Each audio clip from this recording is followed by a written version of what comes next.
Well, hello everybody. Welcome to Super Soldier Talk. My name is James Rink, and we have a very exciting show. We have Raw Cloud with us here today.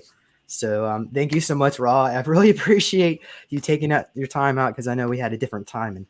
But all right, so Raw Cloud is a secret space program asset for the Navy Secret Space Program Alliance. He was also in Project Montauk, where he time traveled in the Psychic Super Soldier program. Raw Cloud is currently still active in the off-world mission where he was age regressed back to the age of 17. Raw Cloud attempted to go AWOL off-world, but he's here now to share more about his time in these military programs. Today, we will be sharing more about how he was transported aboard a Tic Tac UFO and taken right outside of Earth atmosphere at a huge, crowded, cloaked Navy docking station. So he has done missions for the Galactic Council on Mars, where he rescued brainwashed Nazi children, and he was also recruited to join a professional remote viewer group. So welcome to the show, Raul. How are you doing today? I'm doing pretty good, James. How you doing, buddy? I'm doing excellent. Thank you so much for coming on here, and thank you, those of you in the audience listening to us. I appreciate such short-term notice because, anyway. But so where should we even begin with this story here? So, um, how about this? When did you first realize that you were in these projects? Well, it goes back to when I started awaken.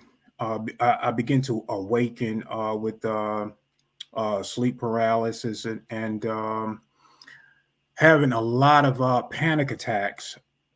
Then I began to try to break and figure out what was going on with me. I was in and out of the hospital with these panic attacks, and then I would get flashes of these dark beings like the Greys and the reptilians would show up. Now, at that time, I had no idea what these being was. I had an indication of what was going on as far as these movies. I didn't know if this stuff was real or not. So once I started breaking and fighting back these sleep paralysis that I would go through, then my subconscious would begin to show me things. Then I started finding out about the higher self, and that too would show me a lot of the past life memories that I obtained. But one of the programmings that I was under, it started back when I broke. I was on a Navy vessel, and I just all of a sudden came out of this trance, and I saw that I was on this obstacle course, training, running, and I looked over to my left, and then I saw three Navy officers at this screen on the wall. Then I was back out, and then I was back into waking up at home. So, but that kind of threw me off. Then I started fighting more of these sleep paralysis, and I began to uh, gather all of these memories from these projects. Now, the one um, mission that I went on as far as with the Navy, and of course, I had a best friend as well that was in the Navy, and we will go into these projects of the Navy, having these what I consider a series of these military missions. And I remember one mission we went on, and it had to do everything with the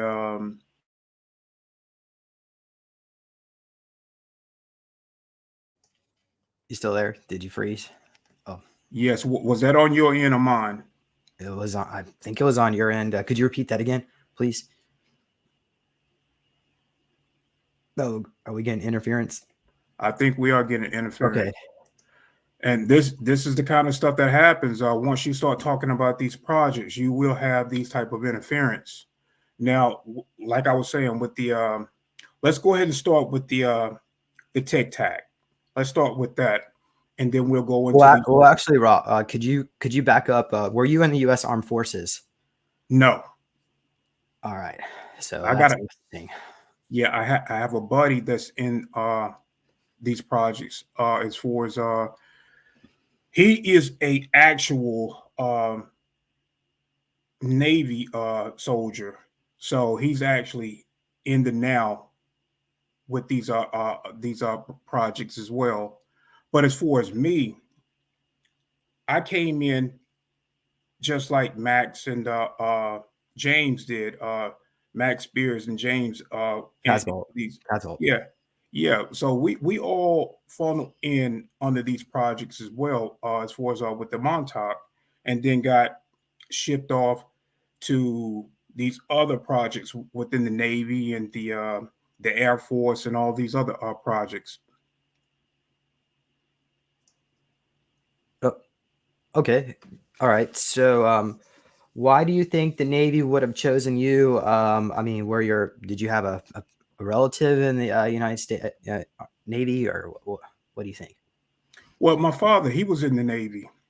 He started as a Marine officer, uh, did about 4 or 5 years of that, and then went off into the Navy. Now, those um, once he got into the Navy, he kind of shut down and didn't really want to talk about what happened. He said a few things about what happened to him as far as within these Navy projects, and then they were all dark too. And this was back uh, in the early days. My father now is about 80, 84 years old. So he started way back when these projects were going on within the Navy. And it has a lot to do with the Montauk and the Philadelphia projects as well.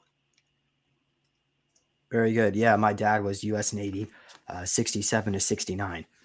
So I was not in the U.S. Armed Forces, but I've noticed that a lot of people that were in these projects do not necessarily go into that particular trajectory. Uh, okay, so uh, uh, I guess we can maybe make a connection that perhaps your family being in the armed forces brought you into these projects. I'm guessing, did you have any special, unique abilities as a child that might have made you a target to be recruited? What do you think? All of that happened at an early age, and this had to do with the soul mission that I was going to come in with.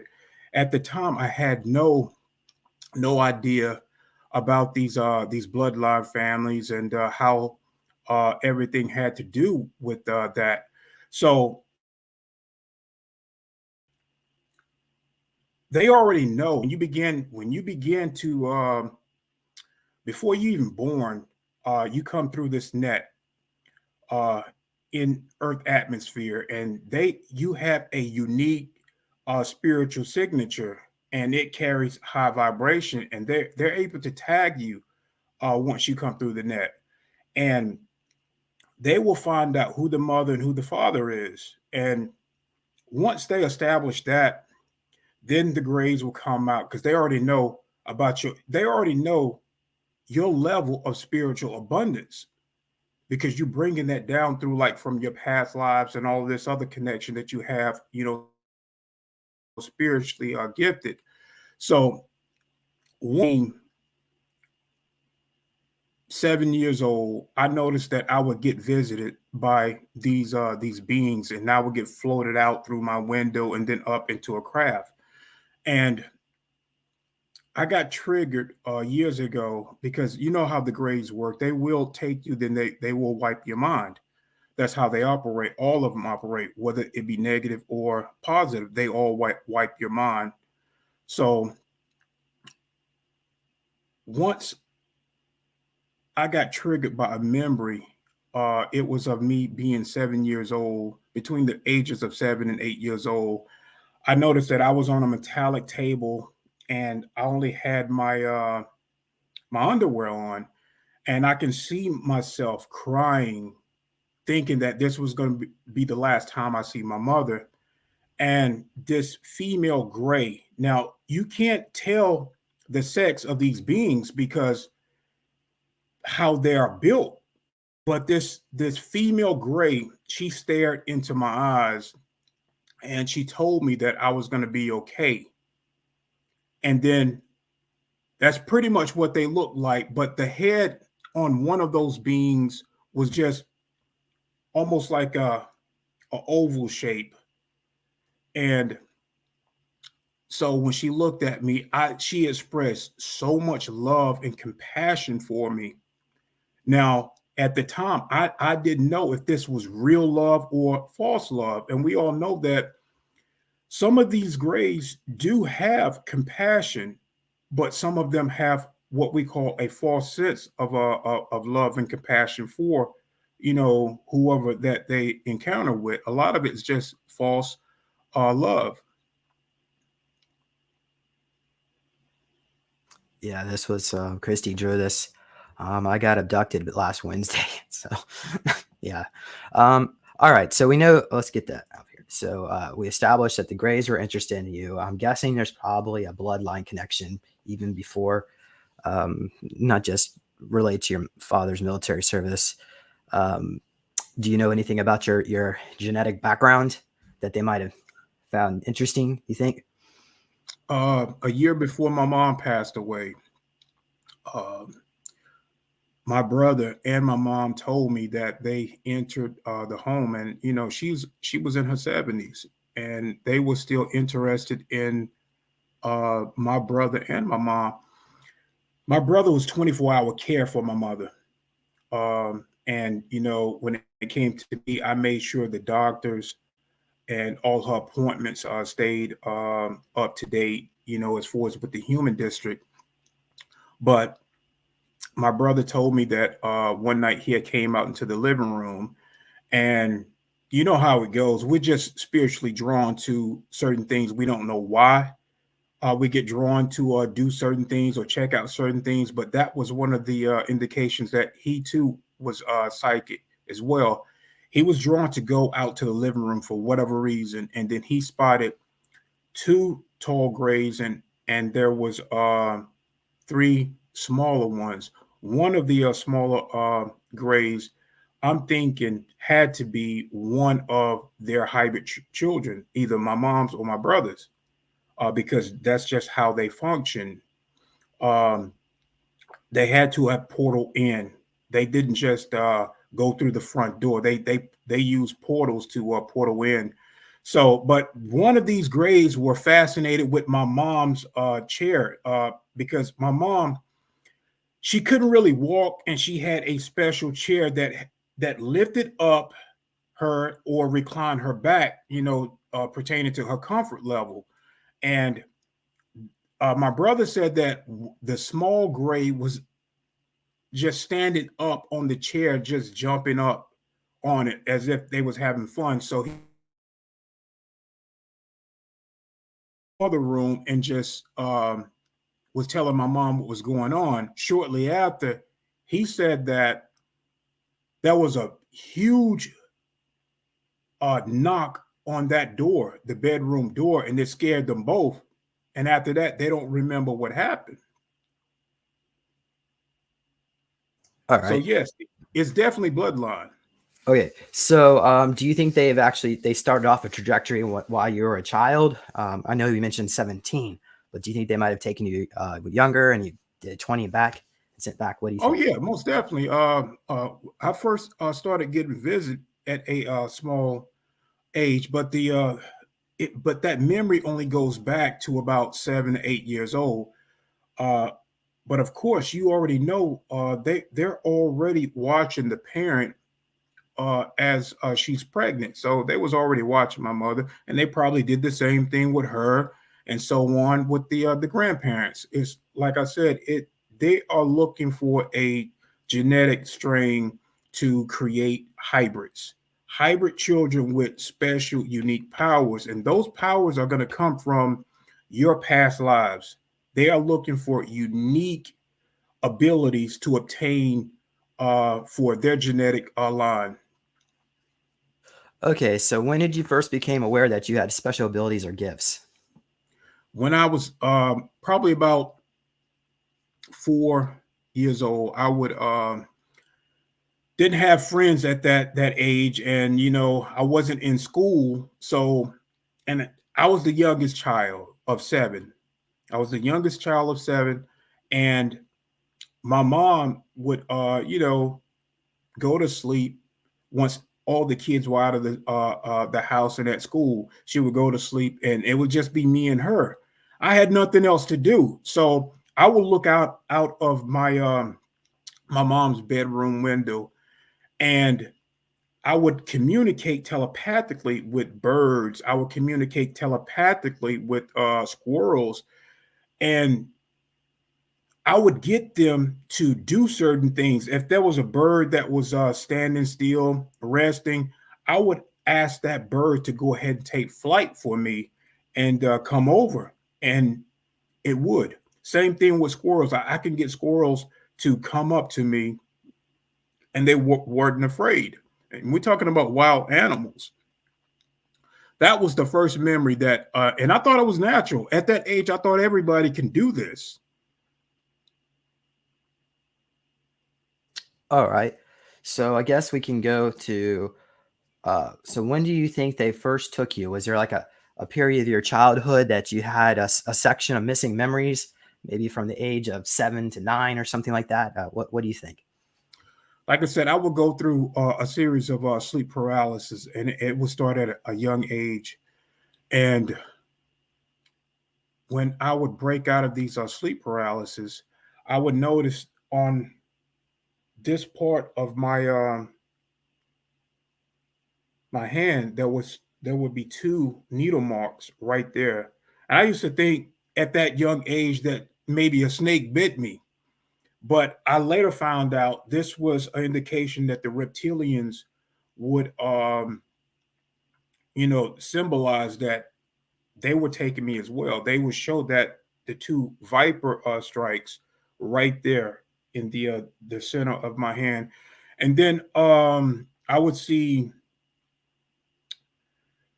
uh, triangle marks on my foot, like also needle marks, but they would be like in the shape of a triangle, and that was an indication that later I was finding out that I was being taken and probably being implemented into these projects. I was just trying to find some pictures. Yeah, I've got lots of examples myself. I totally understand. So we're assuming that the Greys are abducting you, probably because maybe you're part of the reptilian experiments, and the Greys are like they're robots. Do you feel like that you are maybe part of the more negative programs, or maybe this is more of a positive group? What do you think? I think what the reptilians was trying to obtain is what this same thing as the Greys were trying to obtain. I think they were at the genetics, and of course the reptilians also use you in projects as well. Now, I have not retained a lot of the memories of these more negative projects, but I've been in battles where I'm fighting with positive groups. And I think back when I was 20, I was a newlywed, and I was probably about 22 years old, and my wife, she was 21. And this was probably months after we had got married. And I worked third shift. I've been working third shift for a very long time now, over 23 years. So I was laying down one night, and I already knew about these psychic abilities, but had no recall of being in these military projects, nor did I have uh, recall of working with the galactic councils.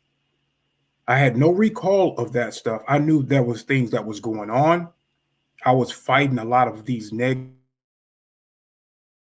that come and visit me when I was in sleep paralysis. But the one time I knew something was majorly going on was when a reptilian showed up into my bedroom, and this was a hooded reptilian. Now, this is a hooded reptilian, and this reptilian had some sort of long, long device, almost like a wand. He had this long device, and that was what put me under a paralysis. Now, I was heavily into martial arts. I was into Kempo, Taijutsu, assistant instructor. So battling was nothing to me. I loved to fight. So when the reptilian put me under sleep paralysis, he quickly put some type of device. This was a device slash entity. So this device had life force in it, but it was a negative type of device. He put it within my stomach, in my midsection, and once he started to push that device in me, the left side of my face shape shifted, and I felt nothing but negativity, like anger. And then it was something spiritual within me, within my very being, my very soul, that said, fight this. Then I began to think about martial arts and how to meditate, and I began to spiritually push this device back out of me. After I got pushed that device out, uh this reptilian disappeared just like that, quickly disappeared. But I think what this reptilian was trying to do, I think he was trying to body snatch me. I think he knew about the abilities that I had and wanted to obtain uh, my body. Oh wow. I was gonna let me just pull this up real quick. It's probably not this one, this device. Like a crystal. Yes, or something like that. Looks like a But it bunch of was it selenite. was a little thinner than that and smaller. Oh wow. That is exactly what it was, but a smaller version. All right. So Very good. we're assuming that that's David Chase, who, his artwork, by the way. So at this point, I guess you're being recruited into these reptilian programs as a super soldier. Do you have memories of training with other children, like perhaps like wooden swords, and or maybe we should just begin. What's your next memory? What do you think? As far as that, I don't think my higher self. I think that I came in with a specific mission, and that was to be a light warrior. Um, I even joined um, a martial arts organization, and it was called the Warriors for Christ, and this was a Kempo. So it was already ordained for me to have a specific mission, and that was to be a warrior for humanity, for the light. So I was always going to clash, but you cannot tell a reptilian any of that. They will try to either force you to switch sides or try to eliminate you. And it got to the point where we were clashing all the time. So this is when I started noticing about the Montauk stuff and time travel, because I could astral travel to certain places and I can be there just like that. All right. Well, back up here. Do you remember being in these pods? That's what they were called, but like they're a large cage with a bunch of other black colored children. Do you ever remember being any memories like that? Or Don't you, have memories of that, but it resonates with me. because yeah, there was this one program that I was in, and they had these other kids, black kids, but these the ones that weren't successful were utilized for a drug that rhymes with a popular Google browser, unfortunately. But I'm glad that I guess you were able to graduate from all that. But so let's see here. I guess now we're going to go into Montauk. Do you have an idea when they might have first taken you from Montauk? Were you a child or Yes, okay? yes. All right. And it's the same thing with James and Max. They too. I remember Max. I don't remember James as much, but I get the feeling that we have met. Like when I connect to his information, when I see his face, there's a there is a memory just sitting there, and I can feel it, and I know that I've dealt with him. Now, of course, James decided to take the dark, so we're gonna clash when it comes to our missions here. So, but as far as Max, me and Max were born the same day and maybe a few hours apart. He was born December 23rd, 1976. I was born December 23rd, 1976. Okay, so that would have put you around Generation 5 if you were utilized as an Ultra Soldier. Do you know what I'm talking about? Ultra Soldiers? Generation Super Soldier? Okay. Because maybe. I'm not familiar with your information on that, but as far as these projects and what I've known them to be, of course, it lines up perfectly. Well, did a lot of people that were in Montauk started off on Project Ibis? Are you familiar with Project Ibis, and do you have memories of being in cages with a different animal? I have one memory of being locked away, and it was in a cage, but I don't recall a lot of that stuff. I would have to retain that by going under hypnosis to recover a lot of those dark memories. My subconscious is not bringing a lot of that stuff forward, but I know of these Montauk projects and being a part of the psychic programs. But as far as them locking me away, um, putting me up against other kids. Now, I have fought for the Illuminati's in these underground octagons. So, but as far as being a kid and doing that, yeah, I don't remember a lot of that. Are these octagons where like other children are pitted against each other in these pits? Where These are very, these are very gifted fighters, not like what you see in the today's society. These guys are modified in so many ways. They can morph into other animals, other species of ET or hucking out. And that was the type of I'll just tell you about this one story. Um, this very rich Illuminati guy. Now he owns a lot of skyscraper. He built them in New York, and this was New York that this happened. And as you go into on site of this facility, his workplace is covered. You can't you can't see it with the naked eye. So when we go in, I'm seeing all of these guys stacked up on these wooden plaques, and immediately my mindset is that I'm ready to get to them, and the fight haven't even begun. So we all jacked up, ready to fight each other. And I'm seeing, 4 or 5 guys, but there's like 10 more other guys on the ground with me.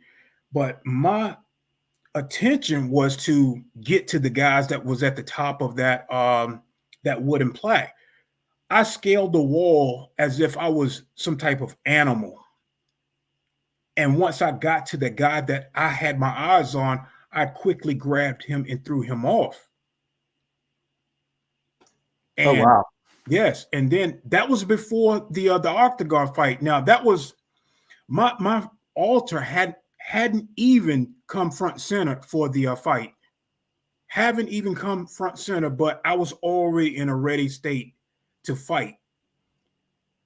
So okay. You, once yes, once I was switched off, once that altar was switched off, everything went blank. But I knew that we went underground. Interesting. So has there ever been a time where you like uh maybe got in a fight here on planet Earth and you blacked out and then everybody was staring at you?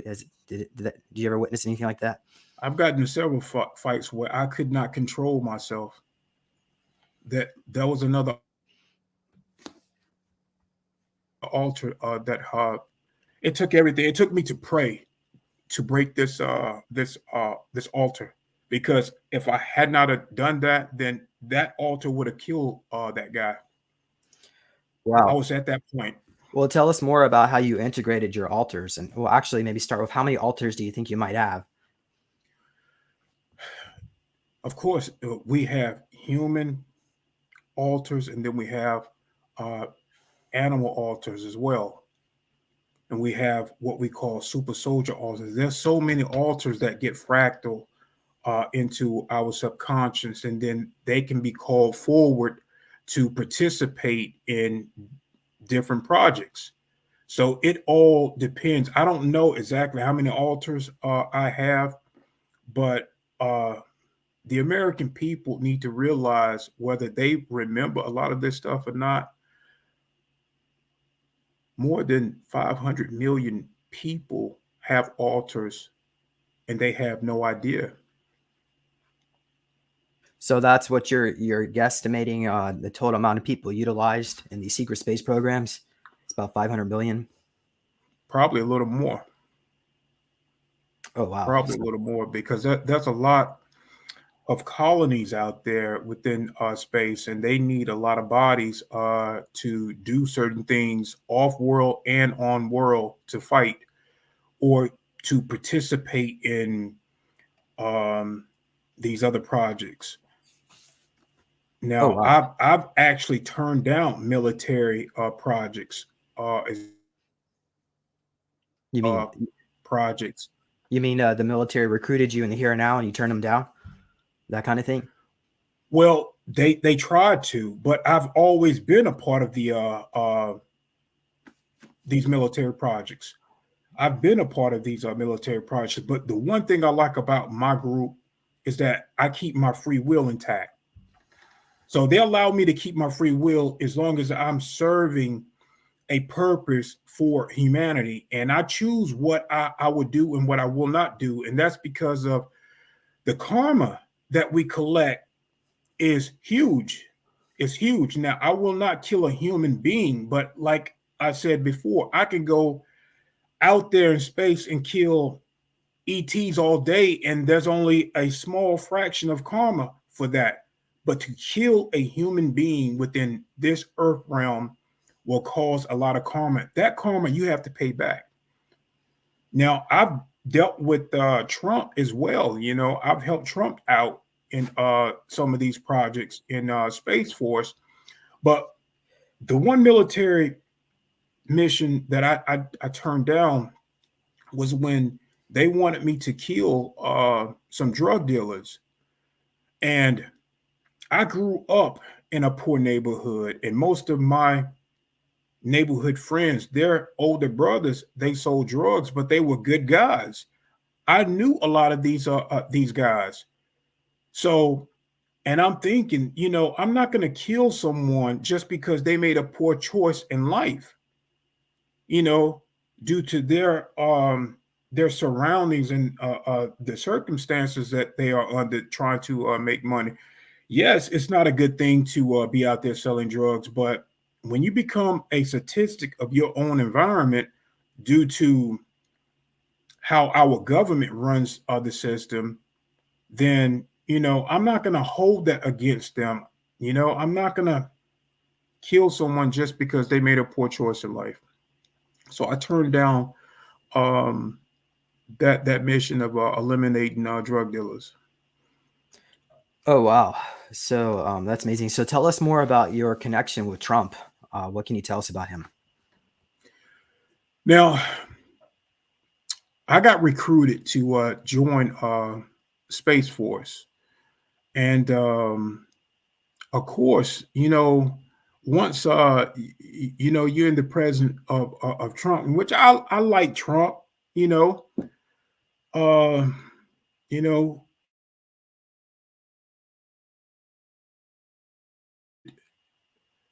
to do something like that, of course, you're going to be a little bit excited about it. So I Well, maybe you could start with where did you meet was Trump? headquarters. Where did you meet him? Yes, I did meet at Like Space Force. Was it actually That him was in the first flesh? time I met Trump. Was at Space Embody or Force. astral? Are we talking embody or astral? This was actually in body. Now they do the same thing. They can operate in the astral. Now this particular time right here was physical at Space Force. But when they put you back, when they take you, they are look, just like I said on Journey to Truth, they already know about your gifts. They know about this stuff. Just like the email that I sent you with the remote viewers, they already knew about me. They knew how to locate me, contact me, and this is government projects that they want to hire me. But when I got to Space Force and I saw Trump, uh, he just clapped, he just clapped, and so I sat down at this table, and I noticed that this girl that was signing me in, she worked at my gym at that time. She worked at the gym that I go to in the here and now. She was a receptionist there. So, and I didn't want to ask her, what is she doing here? I was just so excited to be signed in. But once all of that stuff happened, I, came back. They wipe your mind and then they put you back. And so when I saw her at the gym, I wanted to say something, but I didn't want to look all weird at this girl and ask her about this Space Force stuff. But she looked at me as if, do he remember? She looked at me as if, do this guy remember what happened? That's when I knew the gig was up. So what you should do is maybe go in there with a recording device and introduce yourself and just let us know how we'd like to hear how the conversation goes. But tell us more. Okay, so as far as where did the actual meeting take place? Was it on this this Navy space station that's cloaked and just above us in orbit? No. Where do you think it Hello, was? James? Yes. What's that? Did anybody else hear him? Maybe we're not supposed to know. I'm telling you, this is what happens all the time. I had trouble even getting up here to talk with you. Okay, so we'll just skip where it was, but how about when? What do you think was in the here and now, or you think you went to the future? What do you think? No, this was the here and now, and this was maybe a couple of years ago. This happened. Um, Trump was not. Well, Trump is still legitimate, the president. We know that Trump, the election got stolen. Be careful. I had a video deleted by I can't say, but yeah, just use coded words. Okay. Let's just say, in our eyes, as a human society, Trump is still president. So, damn, James, now you made me forget my thoughts. Oh, sorry. So we were like, when were we gonna meet him? Was it okay? So listen, here and now, he's still giving out orders, and yeah. So what I like to know, like, what do you think the plan's going to be? What's the switch? When are they gonna, I guess, bring us into a space civil, a 5D space civilization? Well, Whatever, this is what class man civilization. Go ahead. Go ahead. this is what we are trying to do right now, and it has everything to do with this war that's going on right now because they are fighting over ley lines. Now these ley lines have a lot of the stargates. Now they want control not only of the negative stargates, but they want control of the positive stargates. They do not want um, Biden. Can I say Biden? That's fine. Now he does not. Well, we all know that Biden is controlled by the Dracos. Biden is a part of the reptilian bloodline, and for the longest time, they had control of the Democrats and the Republicans. It didn't matter which side. It was good cop, bad cop is what they played from both sides. But Trump is a part of these bloodlines as well. So, but he is a part of the organic timeline that we are supposed to be on as far as going through these transitional stage of moving up into a galactic community. Trump is the one that's supposed to bring us up into this galactic community. Biden does not want that to happen. He wants everything to be shut down. Humans go back into sleep mode, and we stay dumbed down and be under a new world order type of slave system. Trump will bring in a new society that's better for humanity, but it can go either way with Trump. Trump can decide, hey, I no longer want to fight for the light. I can switch to the dark. So, what humanity must understand is they have to stop giving their free will, their power, their ability to, you know, be a human society because we are feeding this net. We are feeding this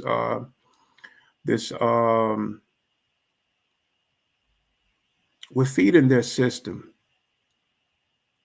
So that's one of the things humanity has to remember to go back to working with each other and not going against each other. Awesome. All right. So I guess we'll just if you tell us how the story ends, and when I guess you wouldn't be as much fun. So great.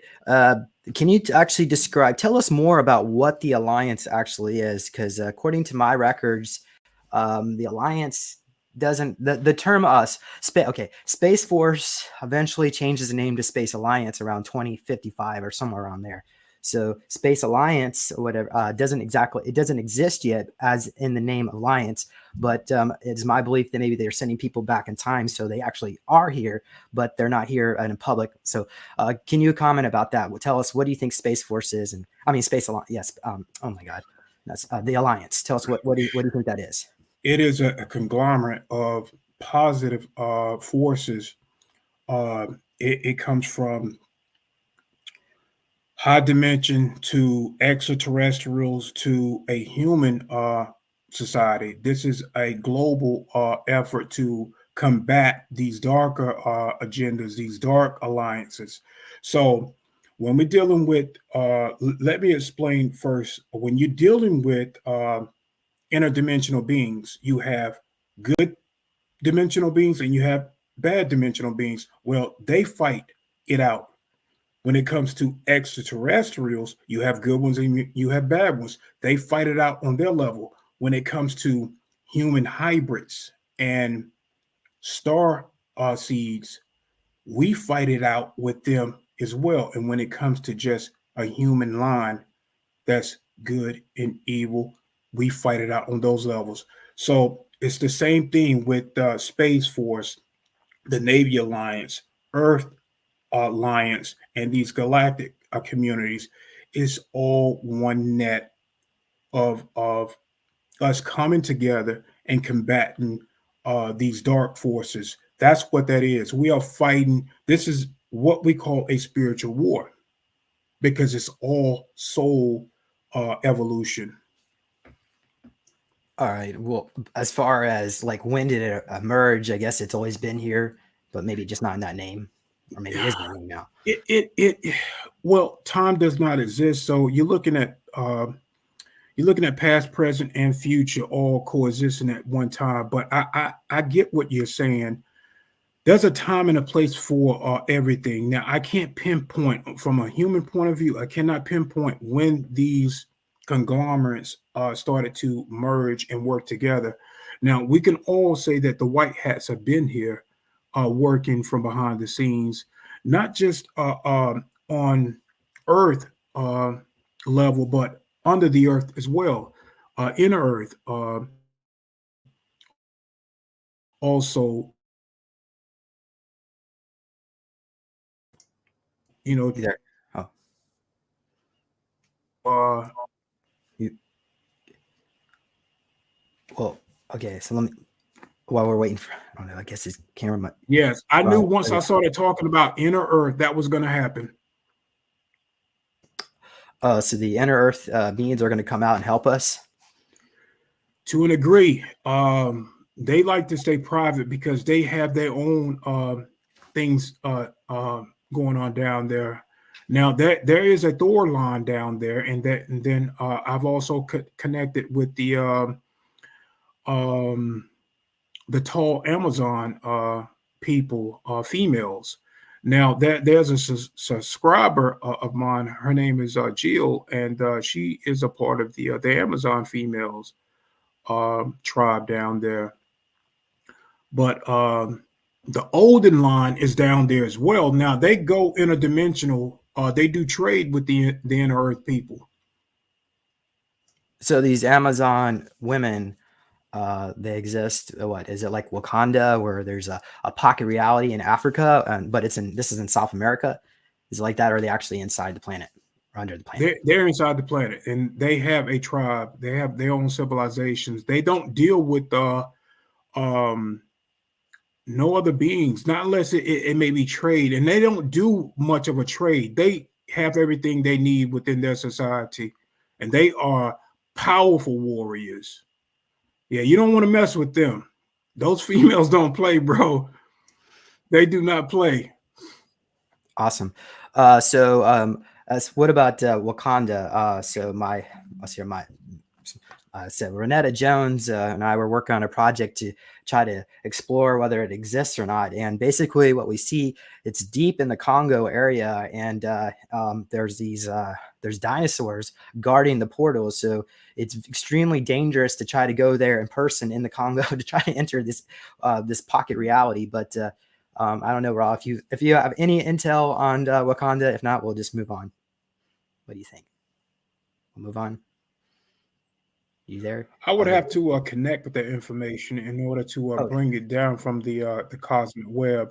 Now, uh, I would have to speak with her and see and get a feel of what she know. I can read her morphogenetic field, her human resident, and if she has information within her her soul matrix, I can now pull from her the same thing that I did with you when it came to that quantum guy that you are connected with. So I pulled that information from you as well. so it's like spokes on a wheel. There's a central aspect of me, and I'm just like one of these other sub aspects. Yes, and this particular guy that you are connected with, he exists everywhere, and I guess that's what that the atom symbol that was on his chest. And what that tell me is that he is a part of you in all of your timelines, but he is viewing you and watching over you like a oversoul. Even though you have an oversoul, he's acting more like that. Oh wow. Oh wow. Thank you so much for sharing that. All right. Well, let's see let's go look at our else on our agenda here. I know.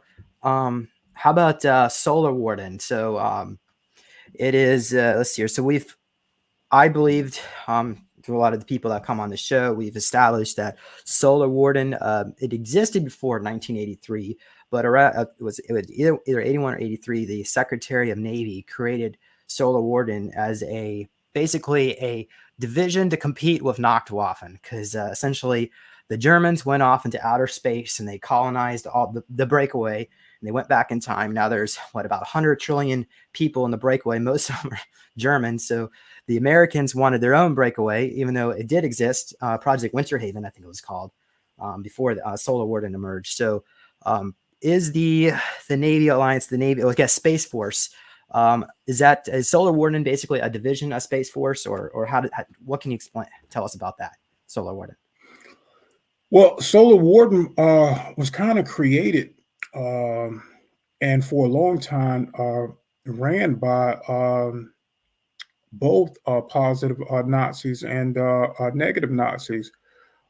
They both needed that duality to go out into a space and colonize, because what others won't do, you will find darker beings that will do it. So they needed someone that would take on a more darker mission, go out there and explore, and whoever they encounter, eliminate. Yes, that's a bad thing. But if you are going to evolve, if you're going to evolve as a human race, and want to see your race elevate, then you're going to have to do some bad things. So Solar Warden was a part of going out there, kicking some ass, and establishing their own colonies and trade system, because um, the bad guys didn't want human society out in space at all. So they are a conglomerate now of all these other higher military projects for the light. Interesting. Okay, so you are confirming that Solar Warden is a, I guess we can say, more positively aligned organization, although they still abduct people, utilize them in 20 and backs and put them back without paying them. But That's right. That's right. Now I need my money, man. You need to pay me. how I was much? thinking about that a couple of weeks ago. I'm like, man, at Well, how least pay much? off my How much house, do they owe man. you? How much do you think they owe us? All of us? Man, James, don't even get me on that, because if they really paid us when it comes to human work, if they paid us on a human instead of out there in the credit system, they will owe us millions of the things that we have done uh, to help them. They will owe us millions. I'll be good with $100,000. I'm good with that. Right. So I think one of my alters, they promised him $45,000 a year. So when you multiply 330 years, it comes out to quite a bit. But yeah, I don't think they paid us at Montauk, so we can maybe deduct 30 years from that. But Especially, yeah, especially but when they do age regression. exactly. And so, and then at the end of each 20-year and back, you would be, I'm guessing you would sit down with a caseworker. It would probably be a tall, blonde German, like 6'5". Will sit down and say, "Well, we're sorry. We're actually going to send you back. We lied to you. I hate doing this, but I have to do it." And then what if they put you here? What is it? The shock hammer where they tap your pineal gland. Do you remember? Do you remember when they debriefed you and sent you back? No, of course. Like I said, you're gonna have to go if you don't already retain those memories at a certain time. You will get them over time as you get older, because of that lapse of whatever technology that they use. It wear off, and you do certain things within human society will trigger those memories. It could be a phone call. It could be uh, a certain voice or tone that will trigger these memories to come back to you. So, but no, I do not. Now, what I do remember is the more harsh military stuff. Like if I go out there and kill a being, then of course I'll retain that memory, because it's more harsh. You're gonna remember things like that. Oh wow. Yeah, so my alter on the moon, James Ring, was mad at me because they basically told him that I was selling my DNA to get money. So off world they're lying to our different aspects, and they think we're getting paid and we're not. So just basically the whole system is just layers and layers of lies. And that's partly my mission here. Maybe I guess you too, Raw Cloud, we're on a similar mission to let the public know that this stuff is real. Of And course, yeah, and that we I think it's not really just the being recognized and being paid. It's also coming clean to the public, because they can do this to your children and your children's children. I mean, it doesn't end until somebody stands up and says no, no more. So exactly. And the one thing I like about the positive interdimensional beings, I connected some time ago with the positive Anunnaki, and you talk about giants. These guys were fucking giants, man. They were huge, and there was like three or four of them lined up, and they shared a telepathic bond with each other. So when and they wanted to give me this information because they know that I don't care what group you are, you're not going to threaten me. I have a mission to do here for humanity.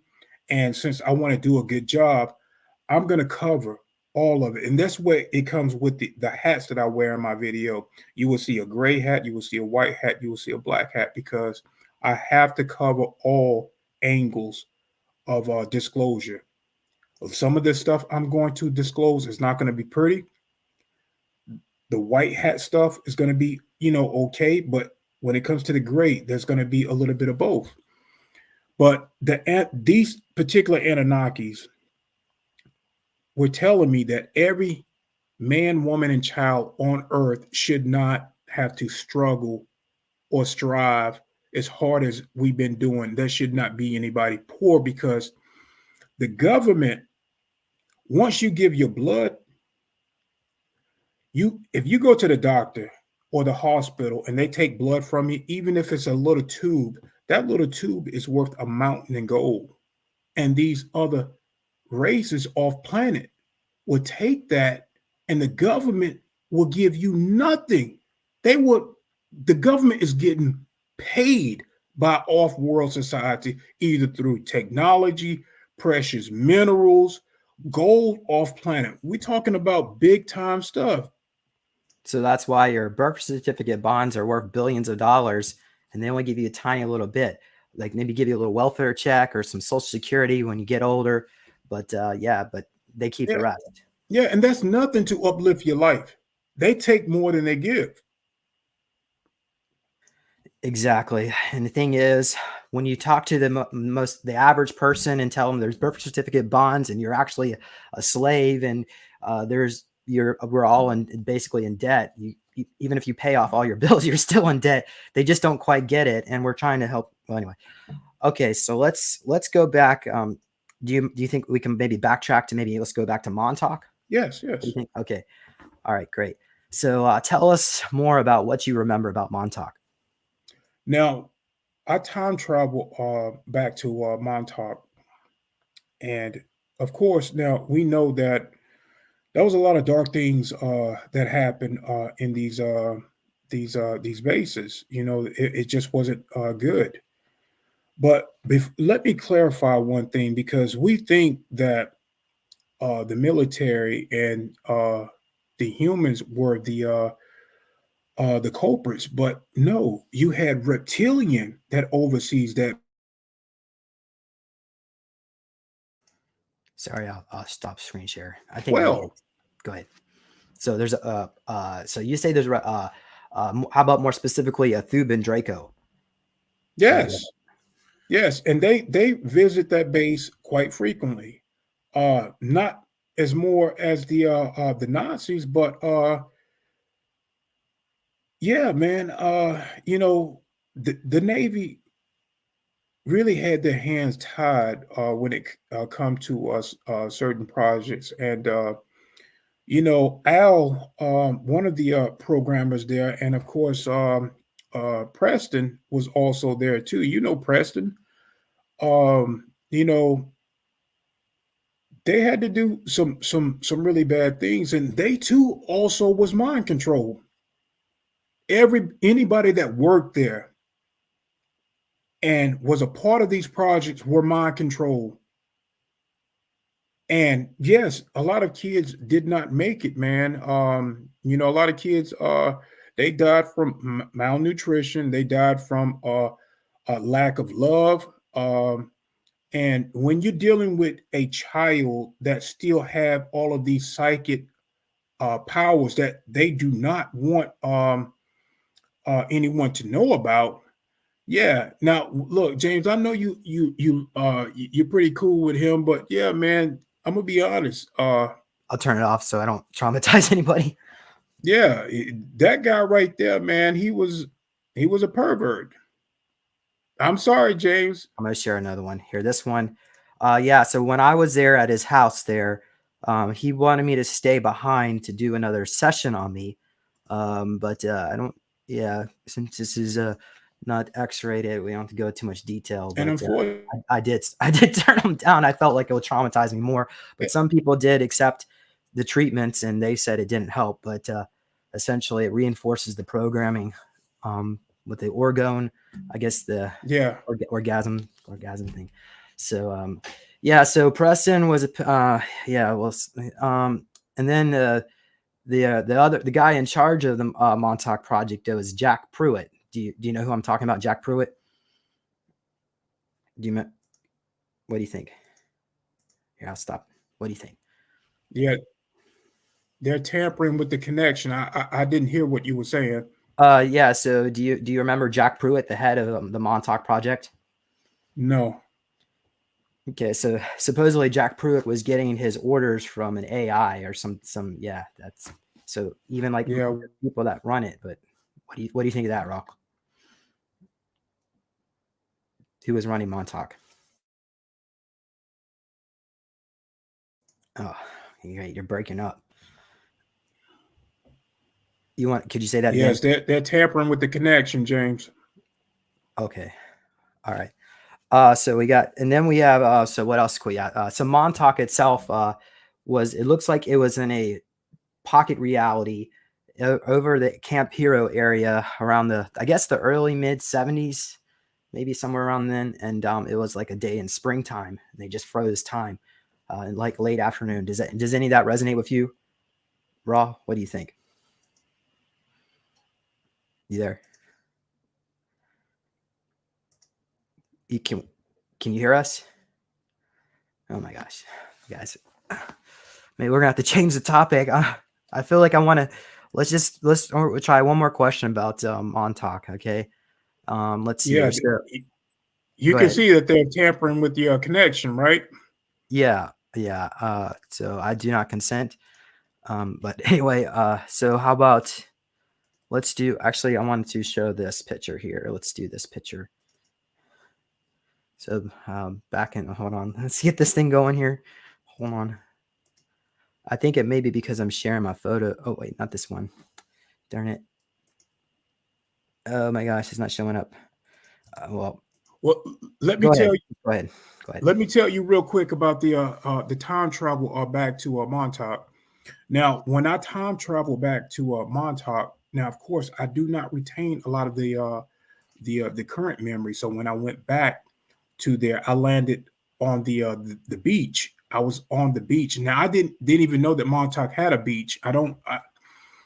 But when I get there, I noticed that there are people running uh, through the woods. Now I can see this from the beach. So I come off of the beach and I begin to make my way to um, the wooded area, and I noticed that there is a tree that is trying to capture um, these people, and I think that this particular tree um, did capture someone and then kill them. And what happened was within these projects. Now we know about the Philadelphia experiment and how when you're tampering with these experiments, bad things happen because you don't understand the physics behind this, and people got fused to the ship. Same thing with the landscape. What happened back then? Whatever technology that they were tampering with, these particular two people. Now, one of the guy names were Gene, and the other guy was Sam. Gene, what Sam was the tree guy, and he was a part of these the Montauk project, and became infused. Well, I'm not gonna say fused. His whole genetics shifted. He became a part of the landscape with this tree.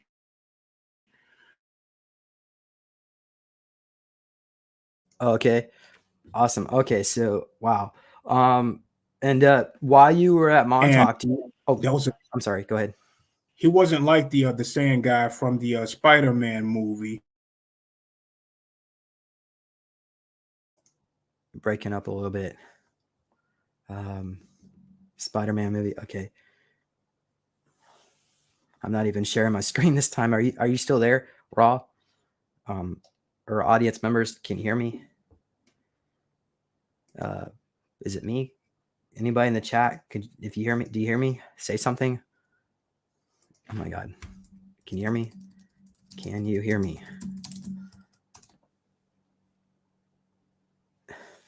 Did we freeze? Hello? Raw? Yeah. Oh, they all hear me? Okay. Raw. Oh my God. So let's see here. Yes, you're good, James. Okay, maybe he'll come back. If not, I'll just keep filling you in, I guess. Let's just go to let's see here. Let's go to while we're waiting for him. If not, we'll just give him a minute or two. Let's get out of here. So here's Camp Hero. For those of you who have no clue where we are in the world. So there it is. All right. Camp Hero. So the story goes essentially that they were a group of Project Paperclip Germans scientists that were kicked out of Brookhaven.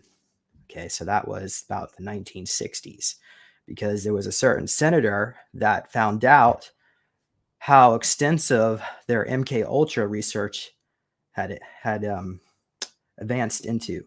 So we just had Jimmy Payne on here, and he actually defined what MK Ultra stands for. So there's the definition of MK Ultra. So that's what they were looking for. So the senators were like, "Oh my God, that's absolutely insane! No, we're not going to fund this type of research." So these German scientists around, so I guess it was in 1968, the former Air Force Base Camp Hero was decommissioned, and it was basically around 1972. These German scientists decided to open up the Montauk program, and eventually, with the time travel technology, they were able to put a whole pocket reality around the whole area, and many of the children were in this reality for 30 years, sometimes longer. And then they would be utilized on these missions, sent back in time over and over and over again through many lifetimes and re-aged. So even though the children might have been at Montauk for 30 years, they could have been for 5,000 years gone in time. So basically, they figure out similar to hijacking the reincarnation cycle, but you're not actually dying, you're being re-aged over and over again. So this basically went on until the mid 1970s, and then I think it was around 1981. Some of these German scientists wanted to continue their research without the watchful eye over at Camp Hero of the military, because the military was in charge of this particular program. So in 1981, some of these scientists went back to Brookhaven, and this time they were working on what was called the Sun Gate.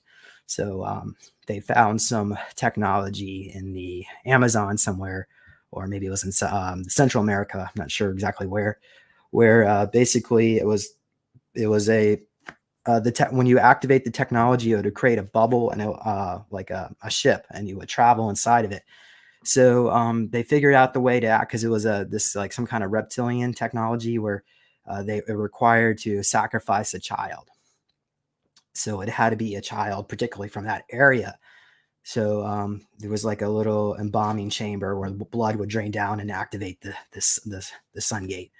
So children would be abducted from this particular part of the world, and once the natives realized what was going on, they stopped participating, cooperating with the Americans scientists, and that's why they needed to bring some of the psychic children over from the Camp Hero Montauk program, bring them over to Brookhaven to continue on their experiments. And a lot of these children are still on ice today. They bring them out of stasis to utilize them when needed. So we were talking about Montauk 2.0.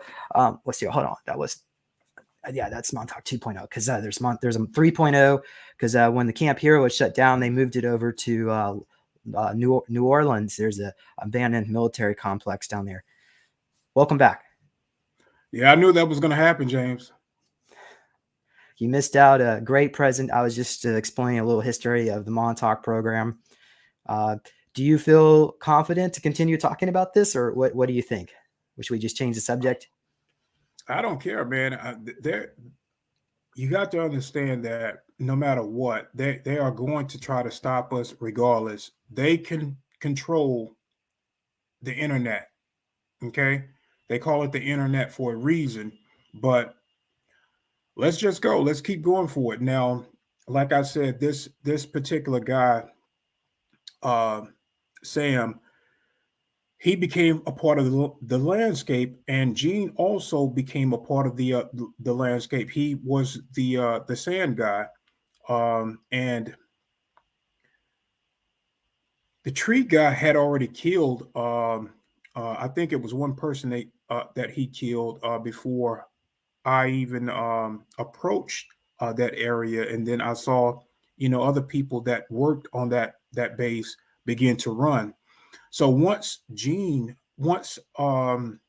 Sam spotted me. Now Sam could not move through the woods, being a tree, so he sent his roots from up on the ground to follow me. That's when I made my way back towards the beach, and I felt a little bit more safe and calm being towards the water. Now he started coming towards the beach. This tree guy, Sam.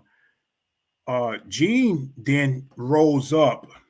He rose up and got between me and the tree. He was trying to stop um, the tree from capturing me and killing me, because if he had got me, he would have killed me without a doubt. His mind, when I connected to Sam, his mind was not right, man. He was already tormented and pissed off, but he was becoming more or less um, angry, but more of a tree conscience. When I connected to Gene, which was the sand guy, uh, he retained more heart center. He wanted to do what was right, and he was more loving and compassion. That's what I got with him, telepathically. But I end up coming back, traveling back to this present time, but retain all of that knowledge from what happened in certain projects. Oh, okay. So from Montauk, you were sent to other programs. Yes, All right.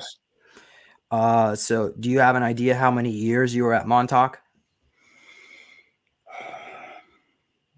If you don't, that's perfectly fine. Most people don't remember that anyway.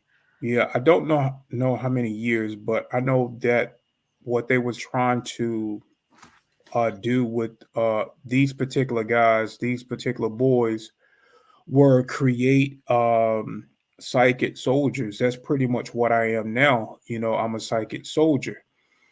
Um, so when the other Navy projects started, now I would do this one military mission for the Navy. One of the girls from our timeline had gotten taken by a particular being in second density. Now, when that military mission happened, we was in third density. Now, I want to let people know that we are no longer in third density.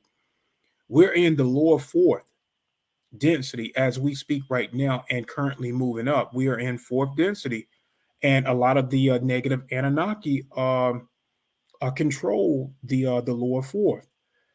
And when we got in fourth density, a good indication is when Biden stole the election with that whole group. Biden is just a head figure, a puppet. But that particular Anunnaki controls fourth. So they are in control of this presidential arena.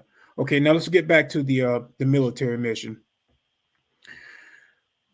They sent me to second density to retrieve a girl. Now, when you're coming from third density to a very low frequency, it is harsh on the angelic body.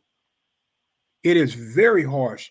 Now, think of sticking your finger inside a metal fan that is spinning, but your finger don't get cut off. It's just vibrating in pain. That's what second density felt to my spiritual body. So I'm pissed off. When I get there, I'm pissed off. That's the type of atmosphere it is. Now, it's almost just like how you go into the astral realm and everything is like a darkish hue atmosphere. Now, when I get there, I'm seeing people and I'm looking into their eyes, and it's like they have no hope there. It's like they have no hope whatsoever. So I'm walking down this this street, and the houses there, man, those houses should have been abandoned. You got people living in poor conditions in that lower density. And I did spot this girl. I spotted the girl that the Navy wanted me to bring back to our timeline, and she was out there in the street openly having sex with this being. Now, I'm going to explain what this being looked like. This being was very tall, maybe about 7 foot tall, and he was jet black and had spikes going up and down his body. He had horns. It looked like he had armor on. That's exactly what it looked like. I don't know what type of being that was, but when I telepathically linked with this girl, um, I didn't get that. She was taken from. I think that she was willingly there. So when I gathered that, I'm not going to take someone out of the environment that they want to be in. I think that she was in love with this being. So, and yeah, they was out in the open just having sex, and the position that he had her in, you would never see a human being having sex in that type of way. But when I got back in my timeline, once I got back in my timeline, my body was on fire. I couldn't hardly breathe. I couldn't catch my breath. I couldn't scream out to my wife and my oldest son. I had to pick up my phone, James, and call my son, which was inside the house. And I told him to bring me some water. I was deeply hydrated. And he brought me some water. He was like, "Dad, what's wrong?" I said, "Just give me a minute." I had to give myself at least 5 minutes to calm down because my body was in so much pain. Wow, so that was like a secret space program mission that you were on, and they returned you. Or was it Yeah, astral? Was it astral? it was a Navy mission.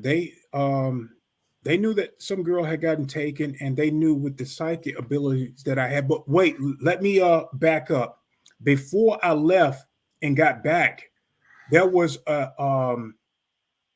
was two beings that I killed before I got back. Now there was a bull who what's what they call the humanoid bull? Is that the Minotaur? Yeah. Yeah, well, I killed one of those beings. Now, I travel through dimensions in every timelines, a lot of times through the trees. Now, every tree, whether it be in earth realm, whether it be in another density, they are all connected like a web, like a hive mind. All trees everywhere in every density are connected. I don't know why, but they are. And that's how a lot of times I travel. I travel through the trees.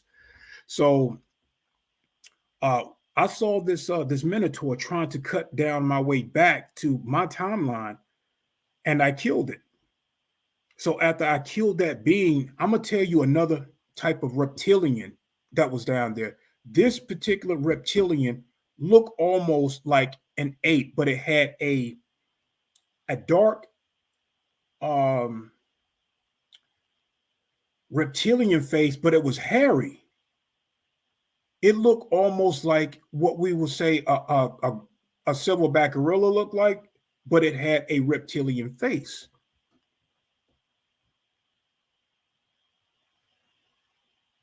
Keep talking. I'm just looking for the picture. Yeah, so I think I might have. Well, this one isn't hairy. once Let's once see. I killed that minotaur, that's when the tall reptile yeah, something like that right there. Which one? Which More color? like the black one, but it didn't have like the armor. It was all black fur. Face kind of came out just like this one right here, the big one. Now that being was about 8 foot 9 foot tall, and when I'm in my etheric body, I was just as tall as that being, and I ripped both of those beings apart. That's how pissed off I was. So it says a Jarakian Draco Royal Guard. And this is a Jarakian warrior, and this is the warrior class that looks like a knocked off an officer. I'm not That's sure the what being, what man, and it had fur. Does that being have fur on it? I can't really tell. I mean, this green one looks furry, but That being right there, the tall one, I don't. I tall can't black tell. one. I can't tell. All right. Yes, Well, I'll take your word for it. So that's what the Thuban Draco will look like that. All right. So, I guess we went into Montauk, one of these missions. It says here you went AWOL. You want to explain why would you? I mean, they recruited you, and so yeah, why would you want to escape?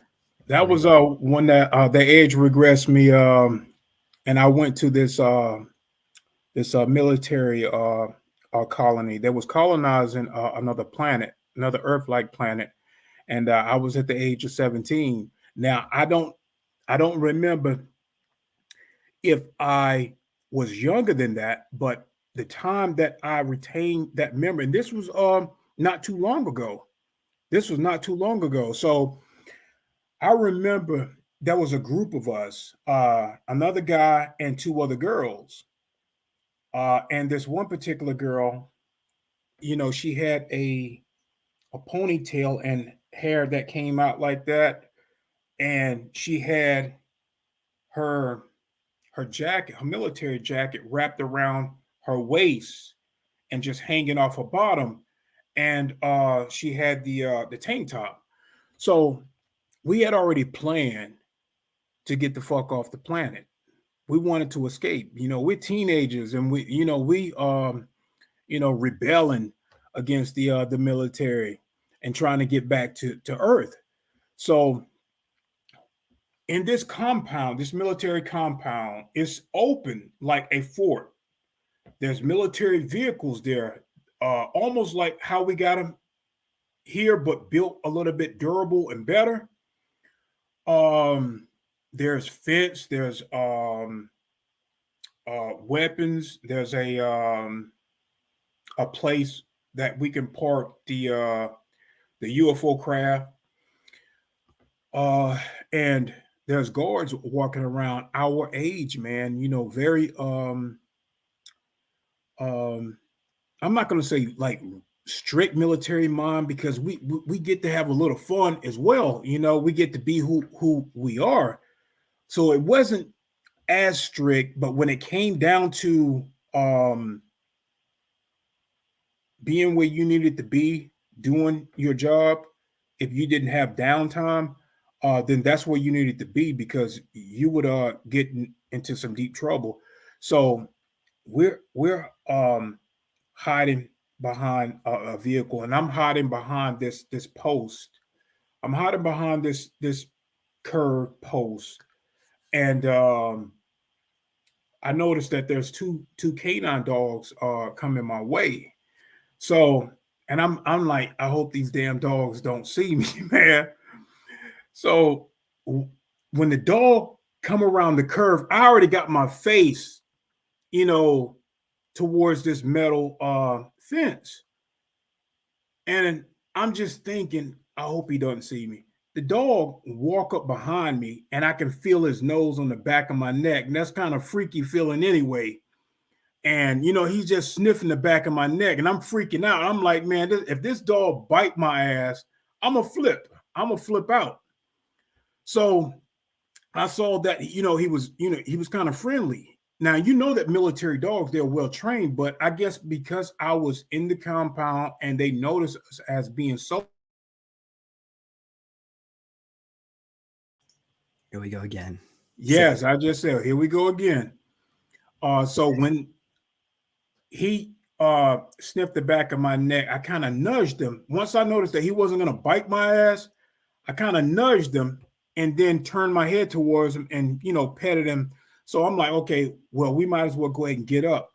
So once we get up, we walk into these sliding doors that led into the base, and we're in what we call a military store where we have military gear that comes off from Earth. We get shipments from Earth. Like clothing, footwear. All kinds of stuff from Earth that we get.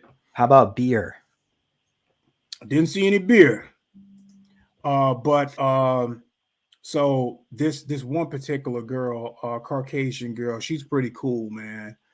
Um, she's just looking around and I'm watching her, and then we act like nothing is going on. What we're trying to do is not try to draw attention. We go out of this military store and we're trying to get to the elevator to the top floor where the vehicles are at, the craft. So we did get there, start to make our way in the hallway. That's when we got noticed by one of the guys in charge, and he had to be like 35 years old. He wasn't old at all, but he was older than us. And I guess we wasn't where we were supposed to be. That's why he noticed us. So we run inside the elevator. He's running up the damn hallway along with this fat woman that's in full military gear as well, and I guess she was a high officer as well because she had like the dress on. Uh, so we get in there, and this guy, he comes in the elevator, and I'm 17 years old, but when I grabbed this guy, I was like 3 times as strong as I am now. I picked the guy up and I hit him up against the roof of the elevator, and I crashed him back down to the floor. Then I threw him back out. So once we get up the elevator, before the doors can even open, I'm shut off.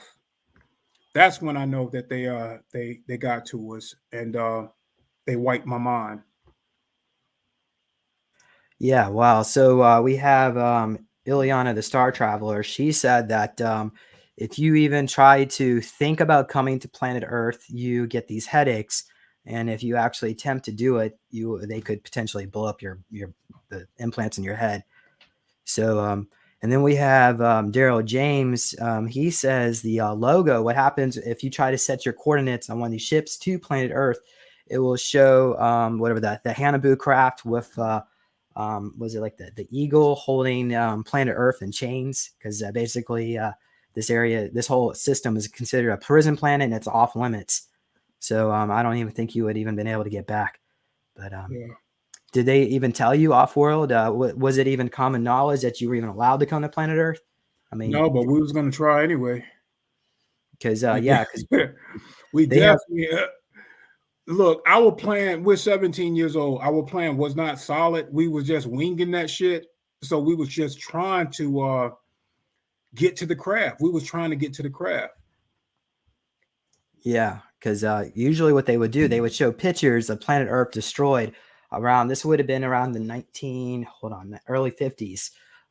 Planet Earth. Basically, the Americans found out that the Nazis were still down in Antarctica, so they put pressure on their governments to put cobalt bombs down there and it ended up burning up the whole planet.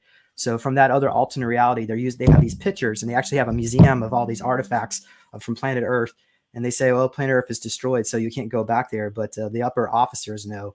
And yeah, so Yeah, I think okay, go ahead. I think the further you travel out into space, they're able to look down certain timelines to see how Earth has progressed. And on a lot of these timelines, they are seeing that Earth had been destroyed. Now, the timelines that I've accumulated, because we are in timeline wars, and I can tell you about a mission um, that I went on later to deliver a letter to someone in another timeline.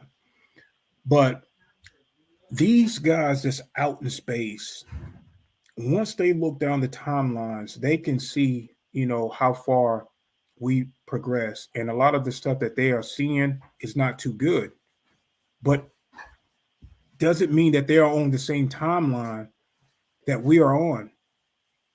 So they could be right when they're looking at these past timelines. I think they're looking at a lot of past timelines, a lot of timelines that was negative, and we did not merge into those. Oh wow. So you're saying maybe once you go into outer space, all that Noctwolf and all that stuff may not even exist in this reality. It's another alternate reality. Yes. Okay, now that can totally blow your mind. But for the time being, we're just gonna keep progressing forward here in this interview because we still have you. I want you to talk about the Tic Tac UFO taken to the space station. Was this like the International Space Station? Yes. The international, the one that pictures Well, the they don't NASA. call it that. Now, you got to remember that a lot of this stuff that's in the media that you hear of these names, they're not the actual names. Just like with these, I explained that in Journey the Truth that a lot of these military names, as far as uh, Project Mockingbird, Project Blue Book, all of that stuff is decoy names of what the real names are kept, and they are coded, and you need a special computer to decode the actual project names. So, and the military actually put those decoys out. So you're not really getting the actual project names. You need a special computer to decode the original names, and that is way above top secret. What is there like? What is it? 32 or 35 levels above top secret. And Like probably higher than that, man. the highest being cosmic class, Hmm. silver, gold. I don't know, or cosmic. And these computers are not like the ones that we have here. These are special computers. That maybe are made out of crystals, some kind of crystal. Probably, I would think so. Okay. All right. So let's see here. So how did you get aboard this Tic Tac? And maybe describe what does this actual Tic Tac look like? I mean, I guess there's videos of it online, It but looks just like a Tic Tac. It looks just like a Tic Tac, man. It's cream color white. Of course, that they say that from the newsstands, from the media, which always give these false lies to the public, that they don't know what they are. They're part of every military branch uses the Tic Tac. They transport people, they transport soldiers, they transport minor things like supplies to the space station and all around the planet. And we have several Navy docking stations just outside of Earth atmosphere, but it all works with the Navy. so how many Tic Tacs do you think they have? Is it just one or there's more? Oh, there's more than that, man. Now I couldn't tell you how many, but they belong to the military. I can tell you that. And do you think they are the what are the tier level craft, a TR3, what it'll be J now? or H? What do you think? Do you know anything about that? The tier level craft? I know about the triangle craft. Yeah. So is that the same thing, or is that something different? You No, think? no, they're totally different shapes, with totally different capabilities. Now, the Tic Tac is a basic. Think of the Tic Tac as like a school bus. That's all it is. It's a UFO craft that acts more like a school bus. It's a shuttle bus. So it's nothing spectacular like the triangle craft. So inside, you see a bunch of passenger seats. Looks like a commercial airline, perhaps. Yeah, and you can also stand up. You can stand up and sit down in this particular Tic Tac craft. Um, Now, the Tic Tac do have other special capabilities. Now, it's not designed for interstellar travel. You can actually use the Tic Tac if you really wanted to go from here to Mars. You can, but it's not going to be um, as durable and have the capabilities as the Triangle craft. But it can reach Mars. How long would it take to? I guess first of all, let's start with how does it actually pick you up? Do you get beamed on board, or do you the No, you stairs just come walk down? in. It The it stairs come. opens up. It opens up from the side. It opens up from the side, and you just go in. Now, let me explain the story first. Now, my best friend, he's we grew up in a poor neighborhood. We grew up in a poor neighborhood, and we didn't know as kids that we was going to end up in these projects. He's Indian and Mexican. His mother is a full-blooded Indian, and his father is Mexican, so he's mixed. And I know his grandparents that they're full blooded Indians. They're dead now, but as kids, you know, they would tell us stories, different things, back in their time, their day. But he joined the Navy um, after he got out of high school. I stayed within martial arts and started kickboxing and training. I didn't join the Navy in that aspect, but later I had already been a part of these Navy projects from the beginning. But he joined as an official human society within the Navy, and hadn't seen him in quite some time, so he wanted to see me. He was on the docking stations up there doing work. So the Tic Tac picked me up here on Earth and went outside of just outside of Earth atmosphere. Now you cannot see this docking station; it is cloaked. Has high tech technology up there. Now, once I get in to this Navy docking station, the it's fucking crowded up there, and we're talking about all sorts of extraterrestrials from military, their own military background to just uh, uh, people traveling from space that wanted to do business here on Earth, but they have to check in. Now, the ones that are checking in are doing it the right way, but we do have bad guys that do not want to check ins because they got nefarious things that they want to do here on Earth. So they bypass us, but later get caught. So I'm on this Navy docking station, and I'm talking about it is so damn crowded, James, in there that we are shoulder to shoulder with different looking people up there from all walks of life. And I wanted to use the bathroom, so I'm able to get to the bathroom. Finally, able to get there and use the bathroom. Then I make my way to my best friend. His quarters, which is his room. So once I get in there, he's up there with his girlfriend, and I had to been up there maybe like a week before I say, man, I'm getting bored. My wife is down here on Earth, and I'm up there with him, just spending some time. But after a week of being up there, man, I get bored. And as soon as I say I'm bored, I'm back just like that. Yeah, so my computer crashed for some reason. Sorry about that. That has actually never happened before. But can you describe? Can you tell us what the exterior of this space station looks like? Unless it's cloaked and you can't even see it while you're approaching it, or did you see it? It's huge. Now I did see a portion of it. But once the Tic Tac get you right up to the doors, it'll be almost impossible to explain, the dynamics of the space station. But just know that it's fucking huge. All of them are. Every single one of them. And there's plenty of docking stations that's up there. Does it look like a wheel or like a spinning cylinder like this, or is it totally different? This is from The Expanse. I go wait. I would say something. Go Go go up, down. Go down. Go go down. Go down. down. Okay. Go down one more. Right there. Go right Oh, there. this Right one. there. It would.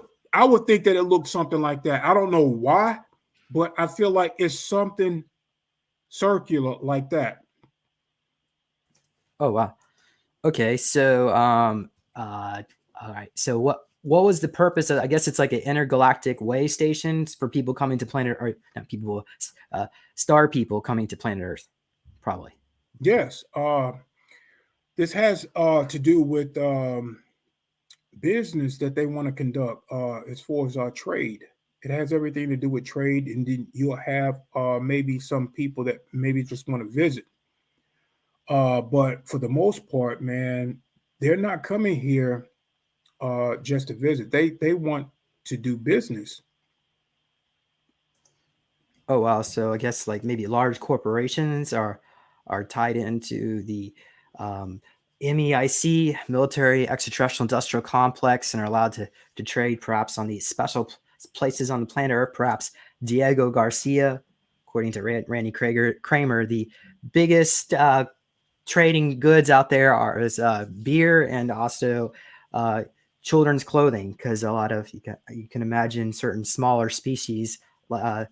Like in their culture, they might have one or two different types of robes, but then they see like, oh, let's get a pair of Jordans, and I don't know, I can imagine some grays, little miniature grays wearing Jordans. But Oh anyway, yeah. okay, so I guess that pretty much covers my questions about this space station.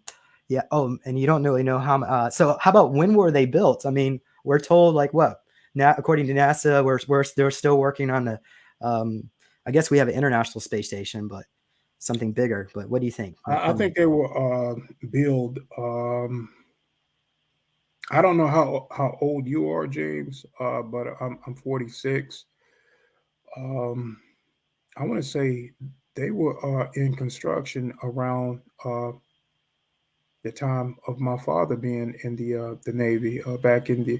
He's 84, so I think they were probably constructing those right around that time. What? Wow, we have Warner von Braun. Wasn't he talking about that ring station? So those were all that stuff was built. So we were anyway.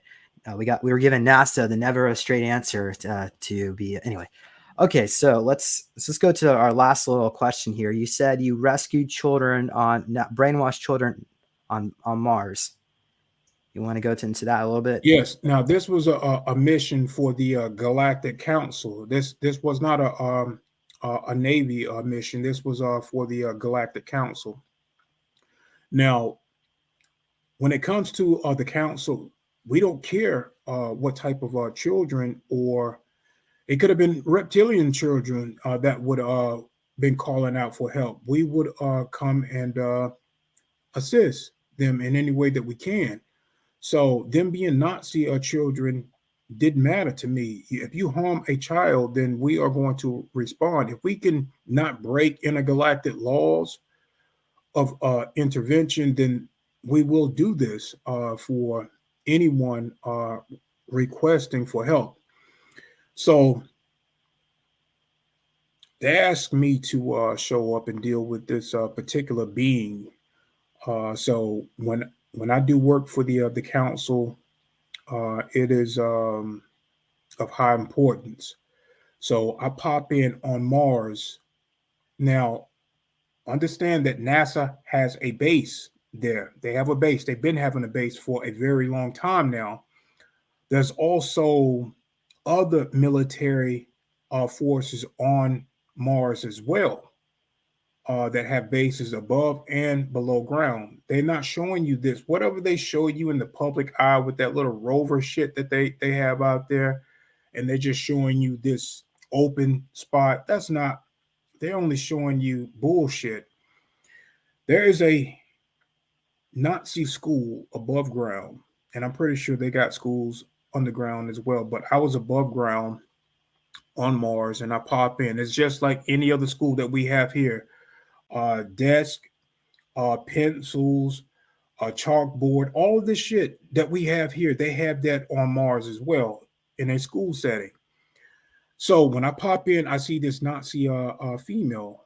Now she's a teacher within this classroom, and I'm scanning, and I already feel like I have a Pleiadian conscience attached to me.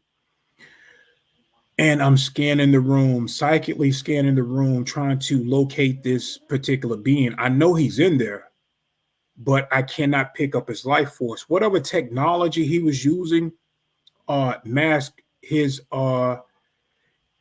soul energy, and I couldn't pick up on it. So now I'm walking towards the chalkboard, and I now have this Nazi teacher behind me, blonde hair, blue eye behind me.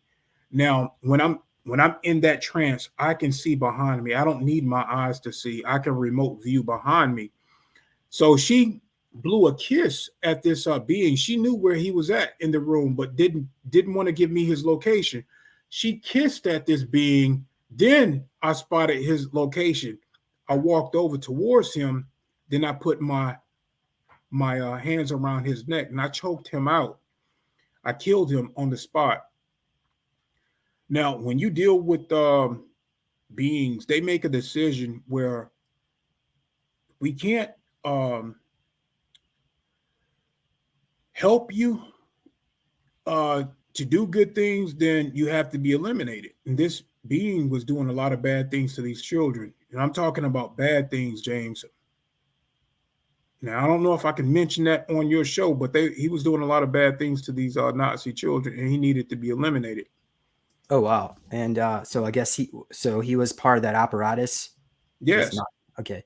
Yeah. And is this somebody that we might know? Like his clone is here on planet Earth. This this was a hybrid being. Now, I'm gonna tell you what this being looked like. This being was pasty white greenish, and he had ears that came out like a tube, and had on the end of his ear, it had like this shape right here, okay, in a hole where he can hear out of. It was some sort of hybrid. Didn't look anything. It was humanoid, but had no human features whatsoever. And it also had like a hunchback. It had a hunchback, but also had like a backpack uh, on on his back. I think that was technology that he was probably using. Oh wow! And so do you think was this the Mars Academy in New Berlin? Do you think that, or there's also New Warburg is the other city, and there's a third one. It'll probably come to me eventually. I have no idea. When it comes to a lot of the Nazi stuff, I just don't deal with the Nazis. We're gonna have problems. Do they treat you different because of the color of your skin out there, or do they get over all that? Don't like I said, I don't deal with the Nazis. So I know that they do treat us differently here on Earth.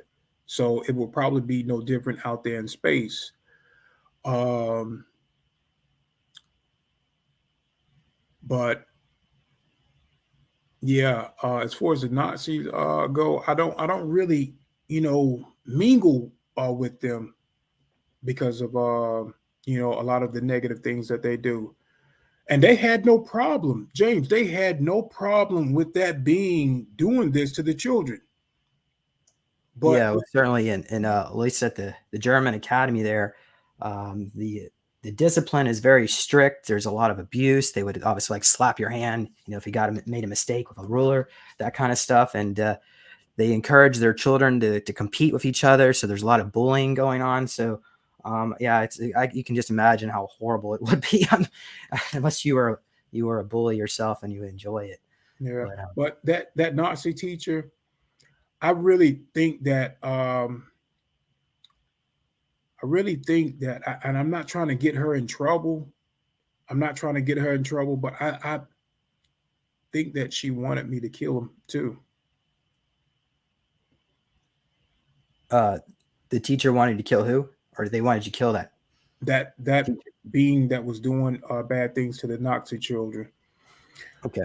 Yeah, I didn't really telepathically link with her, but from her body language, I think that she was kind of pleased that I did away with that being. Oh wow. Well, thank you for your service. Appreciate it. So yeah. All right. Well, we are near, I guess, the end of our journey here today.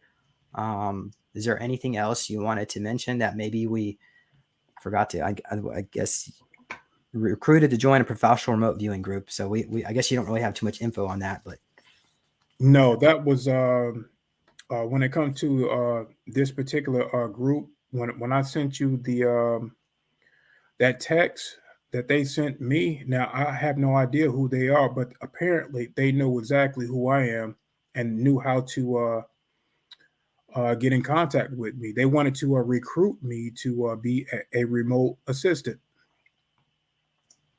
oh wow. Okay. Well, we'll see if we can get some more info on that next time. Christy she's saying that I guess that maybe that teacher was a slave too, but if she was, I guess she's enjoying their job. Yeah, they really do. And Christy wants to ask, did the children have virtual reality goggles? Did they use that type of technology? Do you remember? Now I don't know which children are she talking about. She talking about the Montauk children or the Nazi children. Probably the Nazi children. Now I don't know about that. And the good thing about how the council set this operation up is that we knew when that being was going to be there, and there was no children there at all in that classroom when I killed that being. Oh wow. Okay. Thank you for sharing that. All right. So let's see here. Double D is asking, while you were in the forest, I guess maybe the forest at Montauk, were you a dogman or a Bigfoot? Because Bigfoot and dogman travel through the trees. I So wasn't. I wasn't. Neither one of those. I was in my energetic body, and I can mask my energy to be and do as I please when I'm in that psychic mode. So I can be as big as a Bigfoot. I can be as big as the Earth if need be. wow. Did you ever encounter any Bigfoot or dogmen there out there? Yes, yes. Universe? Not there, but I've encountered the Dog Man, and I've also telepathically linked with the Bigfoot. Now, if you want me to share one of those stories, I can. Sure. Maybe we'll start with the dogman, unless it takes a long. We might have to bring you back on again because Oh, we're getting near time here. okay. Now, the Dog Man was a military mission. The Dog Man was spotted in Spain. Now, you guys know about the black helicopters, right? I don't believe in black helicopters. Do you? I'm just kidding. Yes, I'm kidding. we Go do ahead. have black helicopters. All right, were you joking? Was that a joke? I cannot either confirm or deny. If you ever try to talk to high level, let's say joint chiefs of staff and start asking them poignant questions like this, their MK Ultra programming will kick in. They might answer questions that way. Okay, I get you. Yes, I was picked up in the military black uh, chopper, and now we know that these choppers are very advanced. They can shapeshift to a UFO. They can go from a chopper to UFO. And once this happens, I'll try to speed up this this story. So it morphed, and boom, I was in Spain. Now, for this mission, I work alone. A lot of these missions I work alone. They consider me a high value asset in these military projects, and they know and depend on me to get the job done. So that's what I do. So when I get to Spain, I'm in a graveyard. Now, within these projects, we know just through time travel where to be. We know where to be. And when I get there, I'm waiting for this family that's going to show up to grieve for a loved one. And I see this family shortly after I get there coming across the street to the graveyard. Now, it is a grandfather and I think four children. Two of those children are teenagers, and the other two are young. The grandfather, his daughter died, and these children are grieving over the parent, the mother. So I spotted this dog man on this brick walkway. I was already ready, had all the intel that I needed to deal with this particular dog man. So he comes around the walkway and he spot this family grieving. Now they feed off of that energy, any type of fear or sadness. They love that energy, you know. Um, so this guy, he wasn't even fully trans. He was between transformations. He had curly hair, his eyes were bloodshot red and had yellow. He had teeth that protrude out of his mouth and saliva dripping off of his jaws. He had a plaid shirt on and jeans. And now he was beginning. Now his hand had claws also that was extended. He never minded me. He can care less whether I was there or not. He walked towards this family. And by this time, the family has spotted both of us. So I tell this family, get behind me and stay behind me. That way I can better protect them. Well, the two teenagers, they take the fuck off or running. They started running. So it left me with the grandfather and these two smaller children. Uh, this dog man, I don't know if he was infected with something, but he's looking at the smaller child, the smallest child, which was a little girl. And before I knew it, my altar, I switched off. I switched off. And I knew after I switched, I made that switch, I'd already killed that being once I went into another altar.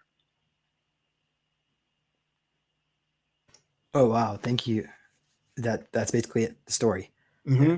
Okay, I don't thank you. remember anything after that. Once I once you make that switch, your back altar now is in the front, and now you are now in the back.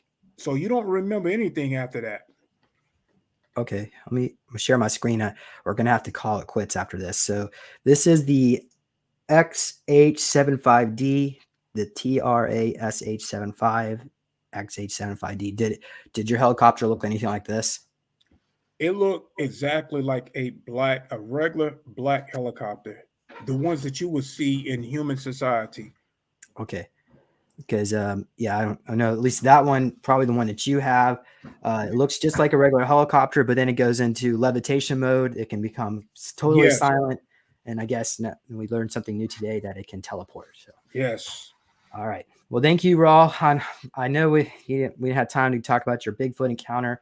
Well, let's try to bring you back in round two, because I'm running out of time here. I know we had some great questions. Oh my gosh, we had questions from Sophie Dunn. Sorry, we'll have to come back with that one. Maybe we can talk in private. We have so Yvonne, much love and appreciation. Thank you, Yvonne.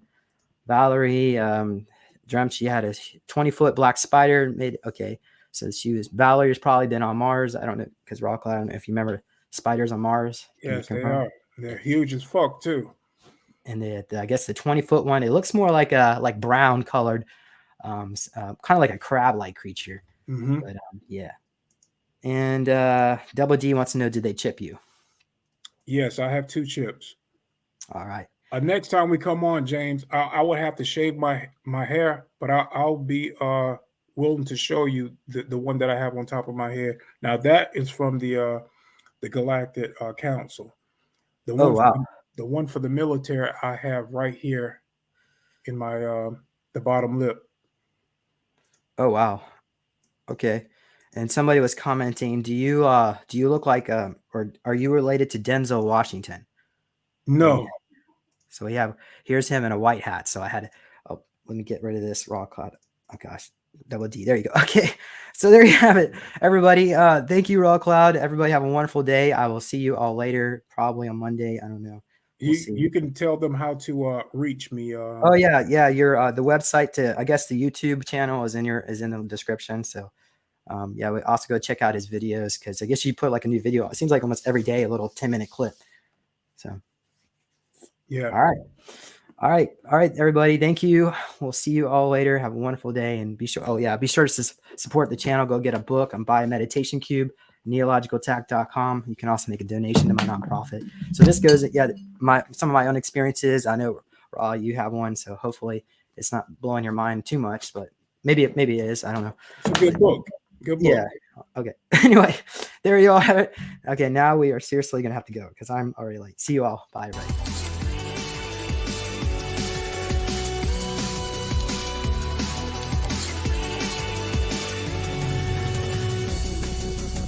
Please consider supporting Super Soldier Talk by purchasing your own Neo Meditation device. Your Neo Meditation device will help you reduce stress, integrate trauma, enhance intuition, enhance clairvoyance, and enhance creativity. Get yours now at www.neologicaltech.com.